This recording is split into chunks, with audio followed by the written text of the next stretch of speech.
오늘은 우리가 잘 알고 있는 이야기에 관해 말씀드리려고 합니다. 이것은 여호수아 6장 1절에서 21절에 나오는 내용입니다. 이스라엘 백성이 여리고 성을 여러 번 돌아서 그 성을 무너뜨렸다는 이야기입니다.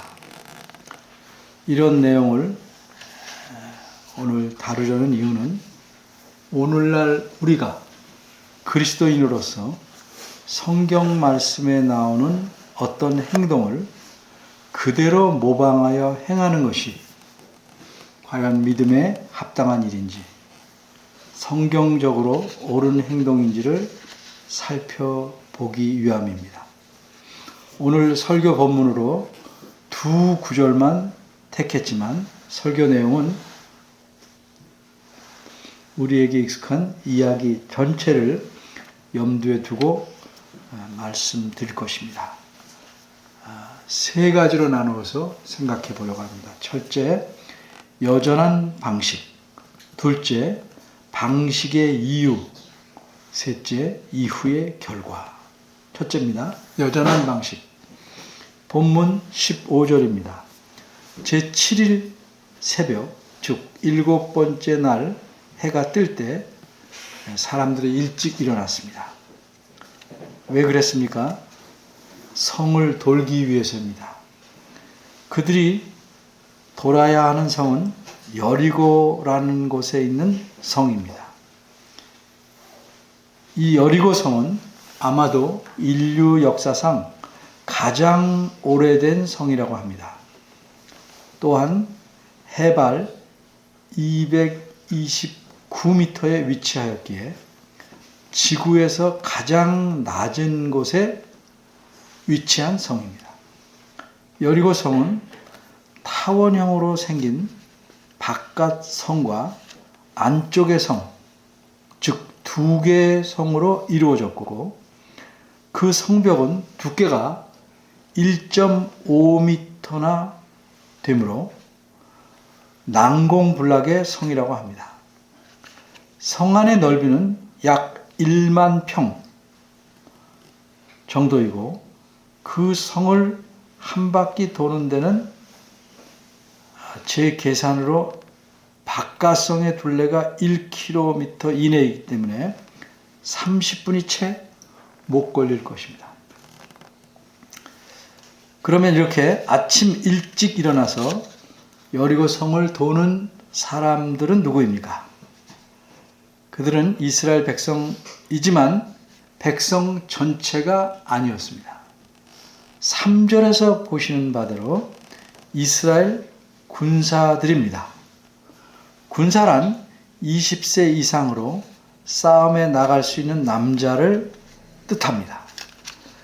모든 군사가 이렇게 성을 도는 행진에 참여하게 되었습니다. 이 군사들은 이미 엿새 동안 매일 여리고 성을 한 바퀴씩 돌았습니다. 그리고 제7일에만 7번 돌았습니다. 그러면 이들이 어떤 방법으로 여리고 성을 돌았습니까? 15절 본문을 보면 여전한 방식으로 성을 돌았다 하는 표현이 있습니다.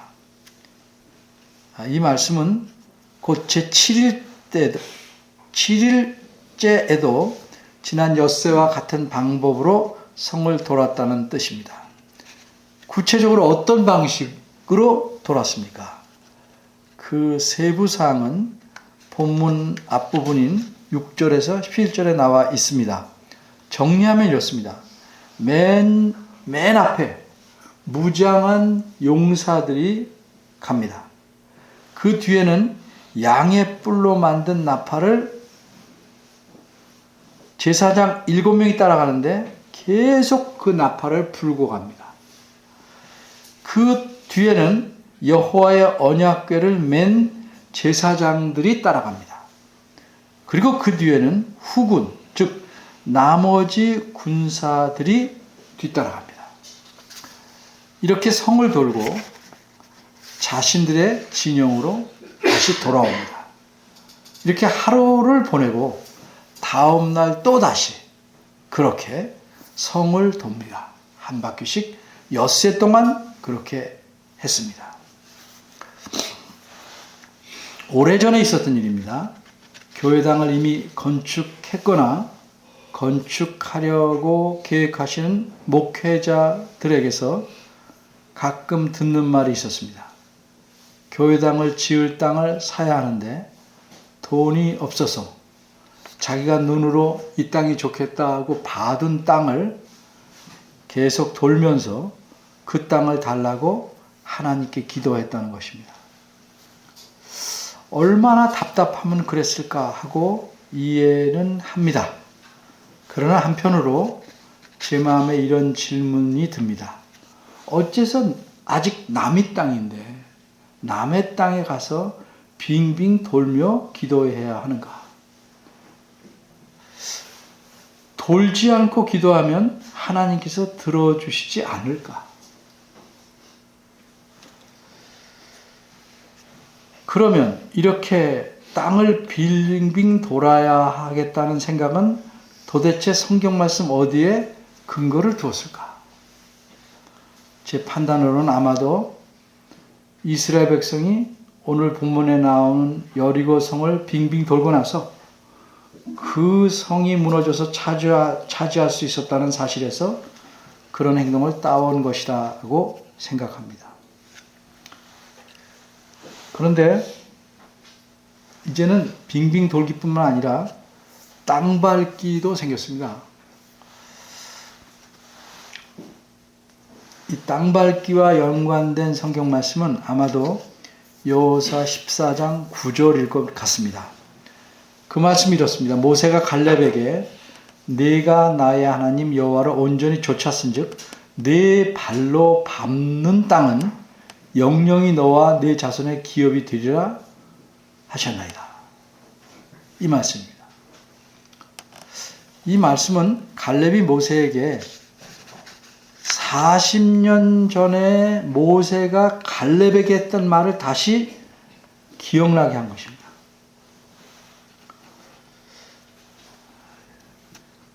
오래전 서울의 어떤 교회가 교회당을 새로 지을 땅을 매입한 후에 그 땅에 나무로 만든 작은 십자가를 뺑 돌아가면서 수없이 꽂았습니다.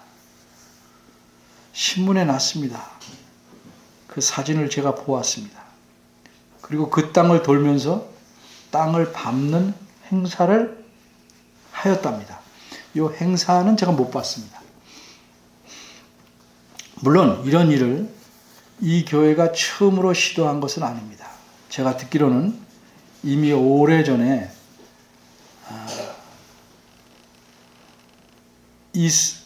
이슬람권의 어떤 나라를 방문해서 선교단체가 그 나라를 우리에게 주십시오 하고 땅밟기를 했다고 합니다. 어쨌든 그 큰 교회가 그렇게 십자가를 꽂고 땅밟기를 한 사건은 교회 전체로서는 공개적으로 대대적으로 아주 땅밟기를 그냥 거창하게 치른 행사입니다. 크고 유명한 교회가 치른 행사이기에 파급 효과가 큽니다. 왜냐하면 많은 교회들이 생각하기를 저렇게 큰 교회가 했으니 성경적으로 합당한 일이니까 했을 것이다 라고 여겨서 무작정 따라할 수 있기 때문입니다. 이만큼 큰 교회의 책임은 큽니다. 한편 그만큼 아무 생각 없이 따라하는 교회들이 많은 것도 우리 한국교회의 안타까운 현실입니다. 그런데 이렇게 땅밟기를 따라하는 일이 놀랍게도 교회 밖에서도 일어났습니다. 일부 교인이 서울의 한 유명한 절에 가서 땅밟기를 했습니다. 그래서 사회적 지탄을 받기도 했습니다. 둘째, 이런 방식을 행하게 된 이유, 방식의 이유입니다. 어째서 이스라엘 군사들은 매일 여전한 방식으로 성을 돌아야 했는가? 아주 간단히 말합니다. 하나님께서 그렇게 하라 하셨기 때문입니다. 3절을 보면 하나님께서는 이렇게 명령하십니다. 너희 모든 군사는 성을 둘러 성 주위를 매일 한 바퀴씩 돌되 엿새 동안을 그리하라. 그래서 이 군사들이 하는 일은 성을 도는 일입니다. 물론 성을 돌 때 공중에 떠서 돌지 않고 땅을 밟을 수밖에 없지만 하나님께서 명령하신 말씀은 땅 밟기를 하라가 아니고 성을 돌라는 것입니다.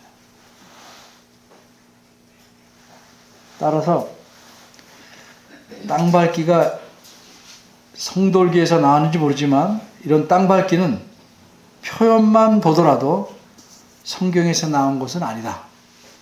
이렇게 말씀드릴 수 있습니다. 성을 도는 행위를 교묘하게 땅을 밟는 행위로 바꿔버린 겁니다. 이것은 이런 것과 같습니다. 어떤 사람이 기도했는데 기도해서 간구한 바대로 하나님께서 응답해 주셨습니다. 이 사실을 알게 된 친구가 그 사람에게 어떻게 기도해서 이렇게 응답을 받았니? 라고 묻습니다.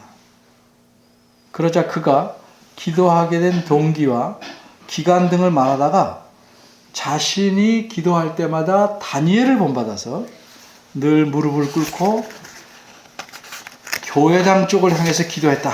이렇게 말합니다. 그러다 이 친구도 가서 기도할 때 그런 식으로 기도하는 방법을 바꿨습니다. 이런 경우 무엇이 문제입니까? 이것은 매우 큰 문제입니다. 기도의 본질이 변질되었기 때문입니다. 왜냐하면 무릎을 꿇거나 교회당을 향해서 기도해야 기도의 응답이 있고 그렇지 않으면 응답이 없을 것이라는 생각으로 바뀌었기 때문입니다. 물론 기도하는 사람이 정당한 이유도 없는데 자기 편한 자세로 벌렁 눕든지 무릎을 심하게 꼬든지 해서 그렇게 하는 것은 바람직하지 않지요. 기도하는 사람은 합당한 자세를 취하는 것이 바람직합니다. 그런데 기도에서 가장 중요한 것은 그 내용이 하나님의 뜻에 맞는지, 하나님을 신뢰하는 마음으로 간절히 하는지, 이게 중요한 겁니다. 그런데 기도하는 자세가 가장 중요한 문제로 바뀌면 그는 본질이 바뀐 겁니다.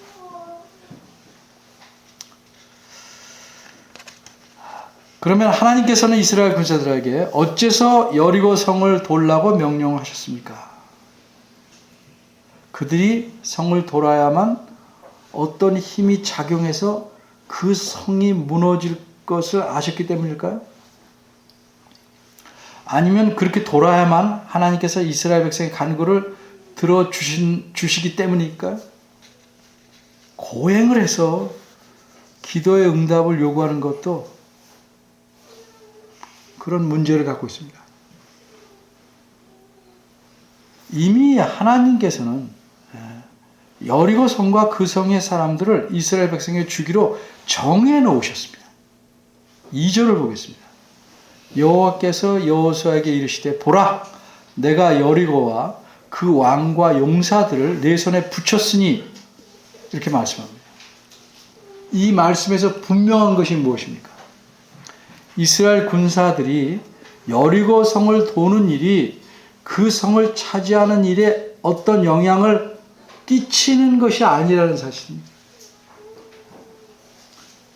여리고 성을 정복하고 차지하는 일은 이스라엘 백성이 하나님께서 이미 정하시고 하나님께서 행하실 일이라는 사실입니다.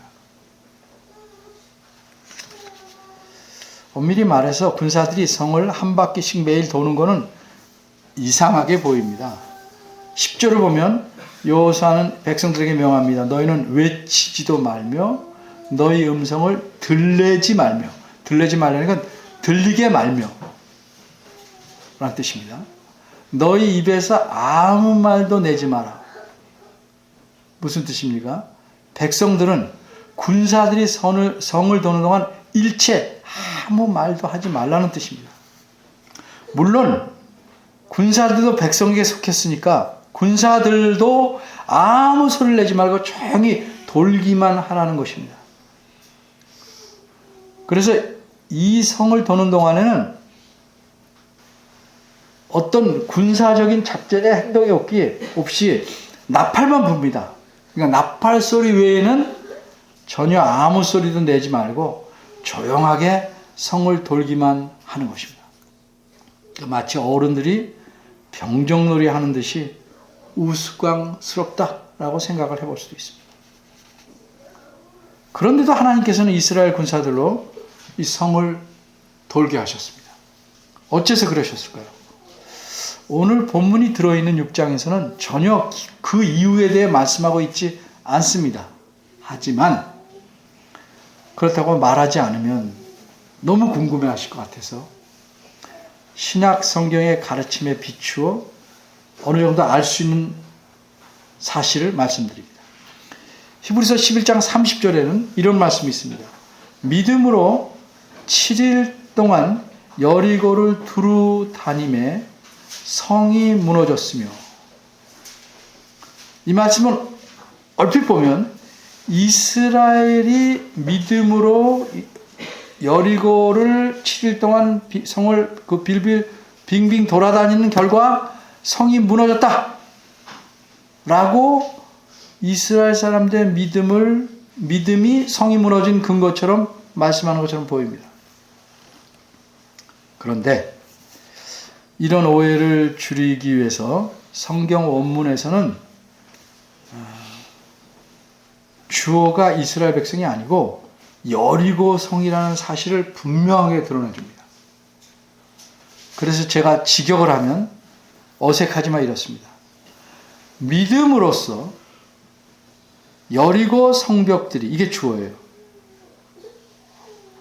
7일 동안 둘러싸움을 당한 후에 무너졌다. 성벽들이 무너졌다. 이게 핵심이에요. 여기서 믿음이란 물론 성벽들이 믿음을 가질 수는 없으니까 이스라엘 백성들의 믿음입니다. 그러면 이 믿음이란 구체적으로 어떤 것인가? 여리고성을 공격하거나 기습하는 것도 아니고 그저 나팔 불며 동네 한 바퀴 돌듯이 성을 빙빙 도는 것 외에는 아무것도 하지 않는데도 하나님께서 자신이 말씀하신 대로 여리고성을 말씀하셨으니 이스라엘 백성에게 주실 것이라고 믿는 믿음입니다. 즉 하나님께서 약속하신 대로 행하실 것이라는 하나님에 대한 믿음입니다. 그러니까 간추리면 하나님께서는 이스라엘 군사들로 7일 동안 성을 돌게 하면서 자신들의 이 이상한 행동으로는, 도는 것만으로는 여리고 성을 얻을 수 없다. 오직 하나님의 능력만으로만 그 성을 정복할 수 있는 믿음으로 하나님을 신뢰하도록 하시려고 그 성을 돌게 하신 겁니다. 셋째, 이후 결과. 본문 앞에 있는 1절을 보면 여리고성은 굳게 닫혔고 출입하는 자 없다라 이렇게 말씀합니다. 어째서 여리고 사람들이 이렇게 성문을 완전히 걸어 잠그고 철통같이 수비하는 자세를 취하게 되었습니까? 1절은 이스라엘 자손들 때문이라고 합니다. 이스라엘 자손들 때문에 여리고 성에 성문을 꼭꼭 닫는, 출입을 못하는 문제가 생겼습니다. 그런데 여리고 성의 문제는 다시 이스라엘 백성에게 심각한, 매우 어려운 문제를 유발했습니다. 여리고 성이 닫혔기에 도저히 그들은 가나안 땅으로 들어갈 수가 없기 때문입니다. 이스라엘이 애굽을 떠나 이 가나안 땅에 오는데 40년에 걸렸습니다. 그런데 이스라엘이 가나안 땅으로 들어가는 첫 관문인 여리고성에서 난관에 부딪힌 겁니다. 여리고성을 얻지 못하면 가나안 땅으로 들어갈 수 없고 가나안 땅 전체를 얻을 수 없습니다. 들어가야만 얻습니다. 그러니까 여리고성을 얻지 못하면 가나안 땅 전체를 잃어버리는 겁니다. 그래서 이스라엘에게 여리고성을 차지하는 것은 매우 중요합니다. 그런데 여리고성을 정복하는 것은 이스라엘의 힘으로는 도저히 불가능합니다. 그래서 2절에서 하나님께서 말씀하신 겁니다. 내가 여리고 성과 그 사람들을 너에게 주겠다. 이건 전적으로 내가 할 일이다. 너희는 나를 믿고 신뢰하고 내가 하라는 대로 하루에 한 번씩 성을 돌기만 하다가 7번째 날에는 7바퀴를 돌고 나팔이 길게 울리면 그때 큰 소리로 외쳐라. 그러면 성벽이 무너져 버릴 것이다. 참 무모하게 들리죠? 과연 그렇게 되었습니까? 그렇습니다. 20절입니다. 백성은 외치고 제사장들은 나팔을 불매 백성이 나팔 소리를 듣는 동시에 크게 소리질러 외치니 성벽이 무너져 내린지라. 여기 성벽이 2개라고 그랬죠. 2개가 다 외성과 내성입니다. 성벽이 저절로 무너진 것이 아니고 하나님께서 자신이 하실 일임을 보이시려고 백성을 외치는 순간에 하나님께서 성벽을 무너뜨리신 겁니다. 이처럼 이스라엘이 하나님께서 약속하신 축복의 땅 가나안에 들어가는 것은 전적으로 하나님 자신이 행하시는 일입니다. 이 일에 사람이 돕거나 보탤 일은 아무것도 없습니다. 성을 도는 일조차도 성을 무너뜨리는 일에 사람에게 어떤 역할을 한 게 아닙니다. 오히려 그 행진에서 가장 중요한 요소는 여호와의 언약궤였습니다. 언약궤는 여러분 잘 아는 대로 하나님께서 함께 하시는 상징입니다. 그런데 그들이 단순히 언약궤라는 상징물만을 메고 행진하지 않았습니다. 하나님께서 친히 그들과 함께 그 성을 같이 도셨습니다. 이 사실을 분명히 알리기 위해서 기록자는 8절에서 이렇게 말합니다. 제사장 7이 7양의 뿔로 만든 나팔을 잡고 여호와의 언약궤 앞에서라고 쓰지 않고 뭐라고 그랬습니까? 여호와 앞에서 진행하였다. 이렇게 기록합니다. 따라서 성을 도는 일도 하나님께서 자기 백성을 데리고 성을 살펴보는 것 같은 의식이었습니다. 그리고 이처럼 여리고 성의 정복은 전적으로 하나님 자신이 먼저 스스로 약속하셨으며 그래서 하나님께서 자기 백성에게 주신 선물이고 은혜였습니다. 이렇게 성을 도는 것은 그 성에 어떤 효과를 미치거나 하나님에게 일종의 압박을 가해 약속을 지키도록 하는 행위가 아닙니다. 사람이 자기 행동으로 하나님을 압박해 뭘 얻어내거나 효과를 보려는 행위는 잘못된 것입니다. 그것은 마치 부족을 붙이는 일하고 같아요. 하나님을 우상처럼 여기거나 미신적인 믿음에서 나온 행동입니다. 여호수아 때로부터 약 300년 후에 이런 일이 있었습니다. 몇 주 전에 설교에서 말씀드린 내용입니다만 다시 머릿속에 꼭 집어넣으시라고 간단히 언급합니다. 이스라엘과 블레셋 나라 사이 전쟁이 있었죠. 첫 전투에서 이스라엘이 4,000명이나 죽습니다.